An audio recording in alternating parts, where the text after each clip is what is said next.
यो भिडियो मार्फत हामी खाता प्रयोग गर्न सिक्नेछौँ।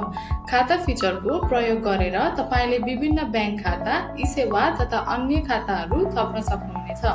यसले पार्टी, कामदार वा अन्य भुक्तानीहरू व्यवस्थापन गर्न सजिलो बनाउँछ। सबैभन्दा पहिले होम पेजमा रहेको सर्टकटबाट तल स्क्रोल गर्नुहोस्, त्यहाँबाट खाता विकल्पमा क्लिक गर्नुहोस्। अब खाता पेज खुल्नेछ। नयाँ खाता थप्नका लागि तल दायाँपट्टि रहेको नयाँ खाता बटनमा क्लिक गर्नुहोस्। अब यहाँ उपलब्ध खाता प्रकारहरू देखिन्छन्। आवश्यकता अनुसार खाताको प्रकार चयन गर्नुहोस्। हामी यहाँ ब्याङ्क खाता चयन गर्नेछौँ। अब खाता विवरण भर्नुहोस्। खाताको नाम वा ब्याङ्कको नाम लेख्नुहोस्। खाता नम्बर र आइडी लेख्नुहोस्। अब सुरुको मौजात अर्थात् ओपनिङ ब्यालेन्स राख्नुहोस्। आवश्यक भएमा कैफियत लेख्नुहोस् र सेभ गर्नुहोस्। अब तपाईको खाता तयार हुन्छ। अहिले भर्खरै बनाउनु भएको खाता यही देख्न सक्नुहुनेछ। खातामा क्लिक गर्दा त्यसको सम्पूर्ण विवरण र कारोबारहरू हेर्न सकिन्छ। यस खाताबाट भएका सबै भुक्तानी र कारोबारहरू यही देखिन्छन्। अब उदाहरणका लागि हामी एउटा पार्टीलाई भुक्तानी गर्नेछौँ। साइटभित्र खर्च विवरण थप्छौँ र भुक्तानीका लागि हामीले बनाएको यही खाता प्रयोग गर्नेछौँ।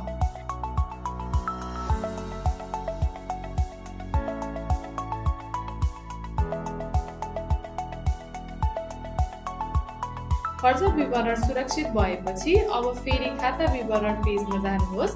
अहिले गरेको कारोबार यहाँ देखिनेछ। यहाँ जम्मा प्राप्तमा आएको कुल रकम देखिन्छ र जम्मा खर्चमा गएको कुल रकम देखिन्छ। यदि पार्टी, सप्लायर्स वा कुनै साइटबाट रकम प्राप्त भयो भने रकम थप्नका लागि रकम जम्मा विकल्पमा क्लिक गर्नुहोस्। अब रकम लेख्नुहोस्। रकम जम्मा भएको कारण, मिति चयन गर्नुहोस्।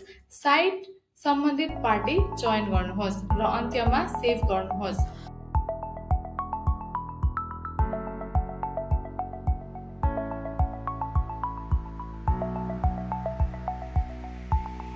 अब खाताबाट पैसा निकाल्नका लागि रकम निकाल्ने विकल्पमा क्लिक गर्नुहोस्।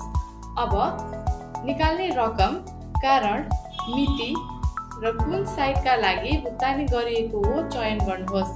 यदि कुनै निश्चित पार्टीलाई भुक्तानी गरिएको हो भने पार्टी पनि चयन गर्न सक्नुहुनेछ। त्यसपछि सेभ गर्नुहोस्।